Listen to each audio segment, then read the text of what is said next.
Vodafone ఇండియాకు కేంద్రం big relief 87,695 కోట్ల బకాయిల నిలిపివేత. కేంద్ర ప్రభుత్వం రుణ భారంతో సతమతమవుతున్న వొడాఫోన్ ఇండియాకు భారీ ఊరటనిచ్చింది కేంద్రం. ఈ సంస్థ చెల్లించాల్సిన అడ్జస్టెడ్ గ్రాస్ రెవెన్యూ బకాయిలను నిలిపివేస్తూ కేంద్ర మంత్రివర్గం బుధవారం కీలక నిర్ణయం తీసుకుంది. తీవ్ర ఆర్థిక సంక్షోభంలో ఉన్న వొడాఫోన్ ఇండియాకు కేంద్ర ప్రభుత్వం భారీ ఊరటనిచ్చింది. కంపెనీ ప్రభుత్వానికి చెల్లించాల్సిన ఏజీఆర్ బకాయిలు 87,695 కోట్లను పరిమితం చేస్తూ వాటి చెల్లింపు గడువును కూడా భారీగా పొడిగించింది.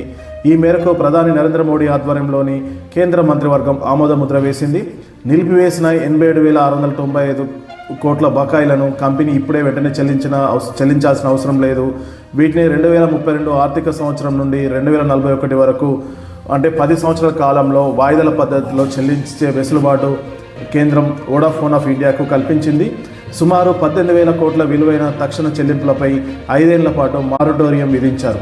అంటే 5 ఏళ్ల పాటు వాయిదా వేశారు. ఇది కంపెనీకి తక్షణ ఊరటగా చెప్పుకోవచ్చు. ఇది కంపెనీకి తక్షణ నగదు లభ్యత పెంచుకోవడానికి సహాయపడుతుంది. టెలికాం విభాగం ఈ బకాయిల మొత్తాన్ని ఆడిట్ నివేదికల ఆధారంగా మరోసారి సమీక్షించనుంది. ప్రభుత్వం నియమించిన ప్రత్యేక కమిటీ ఈ అంశాలపై తుది నిర్ణయం తీసుకున్నది. దీనివల్ల బకాయిల మొత్తం మరింత తగ్గే అవకాశం ఉందని భావిస్తున్నారు. వొడాఫోన్ ఐడియాలో కేంద్ర ప్రభుత్వానికి 49% వాటా ఉంది. కంపెనీ మనుగడ సాధిస్తే ప్రభుత్వ పెట్టుబడికి భద్రత ఉంటుంది. దేశవ్యాప్తంగా సుమారు 20 కోట్ల మంది VI వినియోగదారులు ఉన్నారు. కంపెనీ మూతపడితే వీరి సేవలకు అంతరాయం కలగడమే కాకుండా టెలికాం రంగంలో పోటీ తగ్గి జియో, ఎయిర్టెల్ మధ్య ఆధిపత్యం పెరిగే ప్రమాదం ఉంది. టెలికాం రంగంలో కనీసం 3 ప్రైవేట్ సంస్థలు ఉండడం దేశం డిజిటల్ పురోగతికి ఆరోగ్యకరమైన పోటీ అవసరమని ప్రభుత్వం భావిస్తుంది. అయితే 2018-2019 సంవత్సరాలకు సంబంధించి సుప్రీంకోర్టు ఇప్పటికే ఖరారు చేసిన బకాయిలలో ఎలాంటి మార్పు ఉండదు. ఆ మొత్తాన్ని మాత్రం కంపెనీ 2026 నుండి 2031 మధ్య యథావిధిగా చెల్లించాల్సి ఉంటుంది.